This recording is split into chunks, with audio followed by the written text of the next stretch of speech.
First of all, thank you for the invitation. Cindy? Where is Cindy? Over here. Oh, she moved. I'm here representing the arena historians tonight.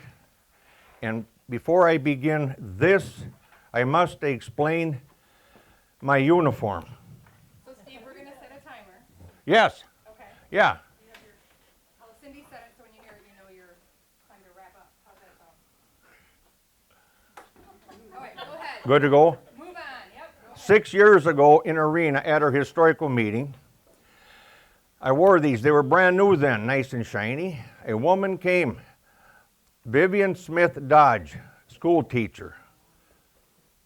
Home, she's from our territory. I'm up front getting ready. She walks by me, former teacher, straight. She had her clipboard with her assignment done. She stopped and looked at me. And she snapped my suspenders and said, "What are you all dressed up for?"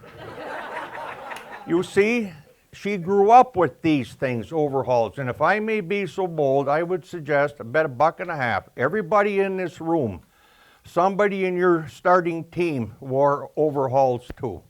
I think that's important.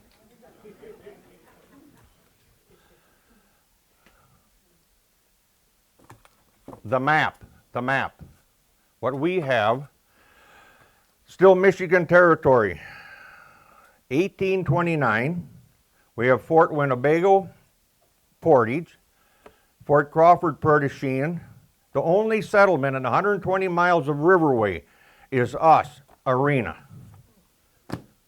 That's done. Okay, that's done.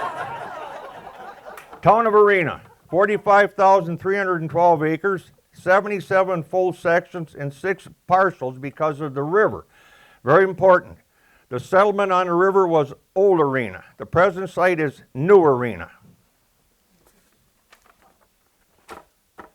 Where's that guy? Here's where it might be confusing, but this is what we have. Arena Township, located in the northeast corner of Iowa County, is part of the scenic Wisconsin River Valley. This broad valley was carved by the mighty river and its tributaries. Marks on the rocky hills on either side plainly show where the waters receded until the stream found its present bed, leaving a long sandy prairie land. In June 1673, Marquette, a Jesuit missionary with Joliet and several voyagers paddled down the Wisconsin in canoes. They were the first white men to see the site was to be Old Arena. These and other French explorers gave France its claim to the Mississippi Valley, which it held until the Treaty of 1763.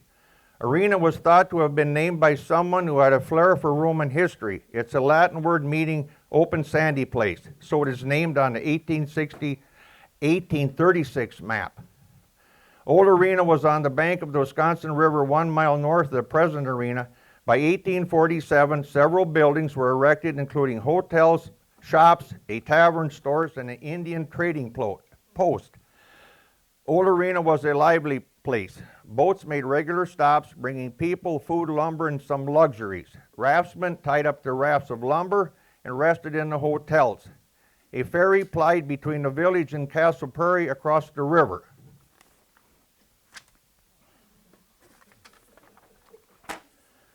First settlement, Dover. The now ghost town of Dover was located in the township of Arena, Iowa County, along the current U.S. Highway 14 between the villages of Arena and Mazomanie on the border with Dane County. All that exists today is the Dover historical marker with the cemetery. The rural frontier hamlet was settled by the British Temperance Immigration Society in the winter of 1843 and existed approximately 30 years.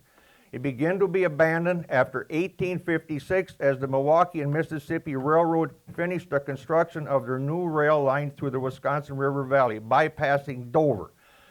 Depots were given to Arena and Mazomanie. Dover died. 1873. With rail service to Milwaukee and Perdochin, and close to the Wisconsin River, its natural advantages are great and bids fair in time to rival some of the older towns. The transactions in grain and livestock are very heavy during the fall of the year. There are no less than 6 warehouses for buying and storing of grain. The railway facilities for receiving goods are such that farmers can get the storekeepers almost any kind of merchandise as cheap as they had in Madison, Milwaukee. The list of stores. Mr. Ansel dealt in dry goods. Mr. Wheeler had stoves and tin. Mr. Jones was postmaster, druggist, and insurance agent. Mrs. Millward was a millinery, clothing. Harness maker, we had an artist, 2 shoe stores, lumberyard, hotels, 2 drinking saloons, 1 billiard saloon, blacksmith shops, 1 wagon shop, 2 butcher shops, 8 good Templars hall, and an excellent sawmill, and 2 newspapers. This is very important. The inhabitants were English, Irish, Germans, Norwegians, Welsh, and Americans. That's what it says in print. That's done. Mr. Cates, this is out of your book. 1940. Yes. 1940, we had Arena, big township. We had 8 cheese factories. Now we have 2, and they're good ones. But most of these years ago, they were quite little. 13 grade schools in 1940. 12 were one-room schools. I'll get to that later. We have none now. In 1940, there were 230 family farms. That's where the time frame of mom and dad and the kids, you were there every day, 7 days a week, with the chickens, the pigs, and just a little story. I'm glad I missed that. I'm scared to death of horses. When I was a little boy, my dad rented a farm, and a horse tried to eat me when I was over there. I never forgot that. The village. Okay, moving ahead. Village of Arena, incorporated in 1923. The bank, the first bank in 1910. Here's a little side story quick. In 1925, it was held up. When the train went through, for some reason, it always picked midnight. Big boom. Mr. Hankerson was the town cop. He heard it. He ran out with a rifle. They shot it. This is true, by God. They shot at him. He ducked for cover. His son, he took his rifle, ran across the street from the bank, and pulled a light bulb on. They shot the light bulb off right by his head. This is just like the movies. They're shooting down the street to the getaway car, and they escaped. That's just a little small town thing, you know, so that's why I had to say that. Arena itself, fire department, formed in 1909. The fire stations were built in 1930, 1954, and 2002. The first equipped ambulance was 1965. The first EMTs were 1972. Churches through the years: 3 Congregationalist, 3 Methodist, 1 Bible church, 1 Catholic church, and 1 Advent church. Kind of a side story. In Arena, we have the Stone House, or the Brisbane House. That's in the National Register of Historic Places. In Arena, militarily speaking, Arena has the Ewing Olson VFW Post 9336, housed in the former community building. That group is very active of anything we need help with. They're very good, and they have a tremendous steak feed. They just had one Saturday night. I think they served about 200 people. Now I'm going to tell you a side story here about a military man. I think it's important. It starts in Arena, goes to New Mexico, the Aleutian Islands, back to Chicago, Madison, and Lone Rock. And I'm going to tie it together. Okay, Bob Jones graduated from Arena High School. World War II came. He joined. He trained him in New Mexico. He went to the Aleutian Islands for 3.5 years. He made it. He came back to America. They discharged him, and he troop trains. Took him back to Chicago. He got to Madison. He got the midnight train to come home to Arena. What he didn't know, it didn't stop in Arena. It went from Madison to Lone Rock to Prairie du Chien. You got what? His house is only from here to the street from the depot in Arena. But here, I think this, he told me this. He got to Lone Rock, he let him out, and when he seen that Lone Rock, Wisconsin sign, that was the time he felt he made it, he's safe, and he's home. He didn't care. He was home. And he slept in the next day hitchhiking. In those days, you got picked up by people, sailor or soldier, and they brought him home. He told me that it meant a lot to him. Okay, there you go. Arena had a school fair from 1924 to 1954 until the cholera epidemic killed the pigs and they just quit. Now here's a story from Sam Saul. They had a high school football game and a horse pull. Sam played in the football game in a rainstorm in Arena. These were no mask, no nothing. You just played ball. It was pretty rough. Everybody got full of mud and slime and nobody cared. The ball, you couldn't hang on to it. And the game ended 0-0, but they had a good time. It's fine. Here's another little quick one. They had a horse pull, and it's done. They pull it. Sam was there all the time. Some old logger guy was coming through town with his beat-up team of horses. He said, "What's going on?" "It's a horse pull." Well, that's as far as they could pull it. He backed up his rough-looking team, and pulled it to the end. And then, that's not so tough. And then he just left. It's just a little hometown stuff. I get very into, people things. Without them, you have to have them. Okay. My teammate from tonight, one-room schools. Bob Murphy right here made this up. This is basically the township. It's big, of course. There were 12 one-room schools. 3 on the east, 3 in the south, 3 in the middle, and 3 in the west. Okay, no, hang on to this. They were all built in the late 1800s and closed by 1962. The Arena Village schools. The village had 3 different grade schools until the brick school was built in 1909, which housed the grade school and high school. The brick building served from 1909 to 1969 for high school until that's the building. But they served high school until 1909 to 1962 when they had consolidation. I think it's important. In all those years, Arena High School graduated 785 students. And this is another little to me. They had 114 graduates out of the 785 became teachers. How's my time? I want to tell this story. We can do this. This starts in Arena, goes to New York, to France, back to Arena, to Baraboo, and then into Spring Green.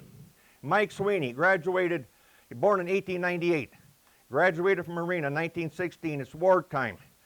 America joined the war in 1917. He was drafted in January, did the training. Part of the training in those days, you learned how to box. That's part of your training. Okay, he got on the boat in New York. The day he landed in France, the Germans surrendered.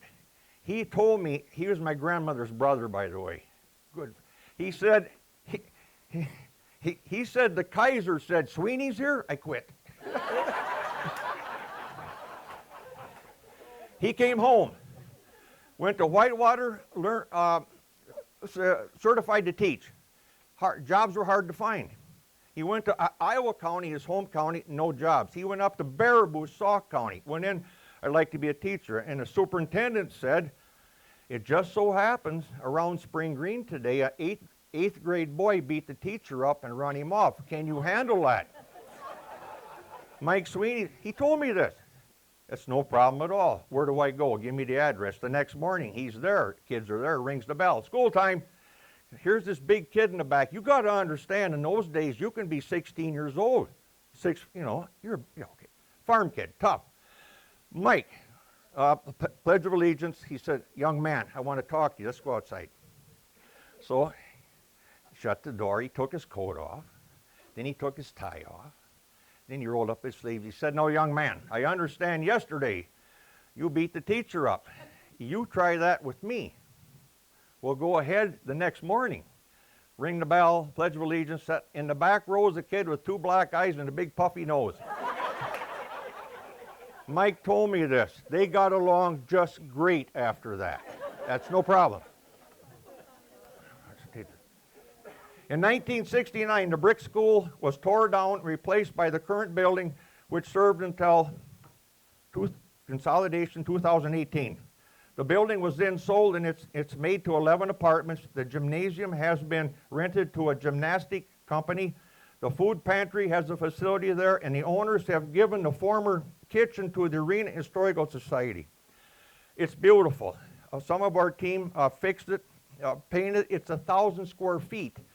We came from a room that was 7 by 12. I mean, it's beautiful. Okay, let's see. Because we're historicals, we save things. Competitiveness. Okay. Come on. Bucky Peterson gave me that. Now, this is from 1950. High school sports were great. Mr. Hotman. Now, I'm putting you on the spot here. This is the lineup, Spring Green basketball. Schaaf, Fleming, Haslow, Heber, Koenig. That makes sense? Koenig? It's kind of, Notwani? Thank you. Yes. Hotman. Is that you? Yep. That's him? You haven't changed a bit. Meisey and Hooder. Okay, Lone Rock. Peterson, Olson, Gunlock, Sutherland, Regals, Pode, Marshall, Everson, Eichhorst, and Rosing. Rosing. Yes. Okay. One more thing to do. Sum it up. Newspaper, 1956, 100 years after the railroad went through. Everything considered, nowhere on the face of the earth do people enjoy more freedom, more economic stability, and uniform prosperity than do the inhabitants of this well-watered, richly wooded, fertile township with its ample educational and recreational facilities and its churches offering spiritual nourishment for their souls.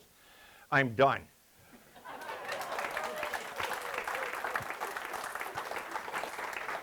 As you plan for your upcoming special event, remember, for less than half the price of airfare, you can bring your event to anyone, anywhere. With MediaStream, we can stream your special occasion online with professional live stream broadcasting, corporate events, school events, press releases, just to name a few. MediaStream also specializes in video production to capture the moment for life. No one is left out when you live stream your event. MediaStreamPLB.com or find and like us on Facebook. MediaStream, real life in real time.